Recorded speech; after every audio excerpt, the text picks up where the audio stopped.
Aujourd'hui, on va faire du tourisme. 3 régions conseillées par les seigneurs du clash. Suivez le guide.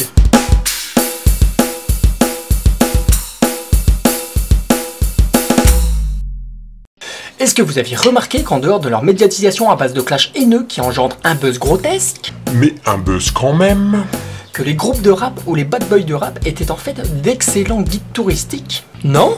Pourtant, moi ça me paraît logique et flagrant qu'ils travaillent tous en secret pour les offices de tourisme de leur région. Éliminons ceux qui se plaignent de la société ou s'aboient mutuellement dessus et prenons le reste. Ça va pas en faire beaucoup ça.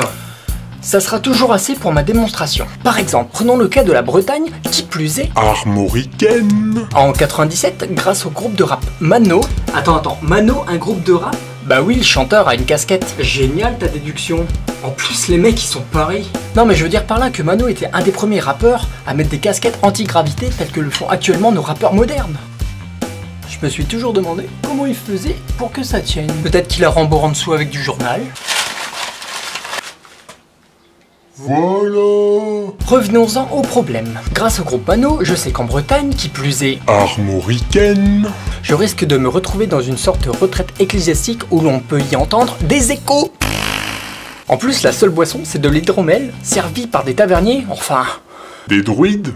Niveau animation, on vous organise un meeting avec des cimériens dont la rencontre paraît des plus jouissives. Moi, ça m'emballe pas trop. Autre exemple, pour une destination Provence-Alpes-Côte d'Azur, on t'annonce déjà la couleur. À peine arrivé, on te conseille de préparer ton testament. Apparemment, les autochtones ont une sorte de jeu familial où ils s'amusent à sévir sur les cafards avec du bacon. J'ai pas très bien saisi le concept qu'apparemment, lorsqu'on est coincé entre la gare et le Vieux-Port, on n'est pas les plus à plaindre. J'ai essayé ici de m'auto-coincer avec un Vieux-Port et j'ai eu quelques problèmes techniques car la bête était vraiment trop clignante et trop bougon. Ah, bougon, bouga, ça se ressemble non? Ok, c'est naze. Pour finir, si tu veux être tranquille et te mettre au vert, sans bitume, sans rien, rien que des pâtures, faut aller dans le nord. Le seul hic, c'est qu'il y a pas mal d'ordures et le beat 1 qui fait... Alors vous allez me dire, pourquoi pas la région parisienne? Mais justement, la concentration de rappeurs au mètre carré y est tellement importante qu'il n'y a plus de place pour les vacanciers. Donc rien à promouvoir. Enfin voilà, je voulais au passage remercier toutes les personnes qui m'envoient des mails, qui commentent et qui partagent cette vidéo.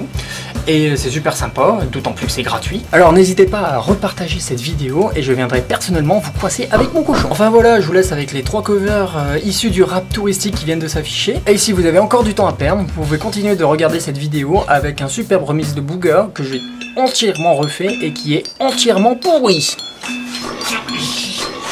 Non mais sérieux, tu crois vraiment que les gens vont croire que t'as un vrai cochon ici?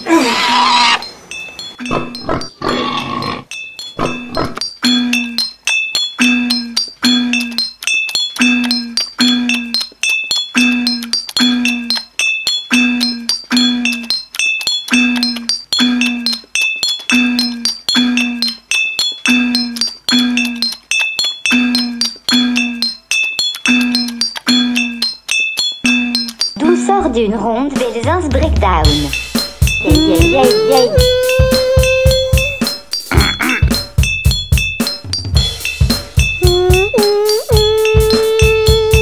D'où sort d'une ronde Belzins breakdown.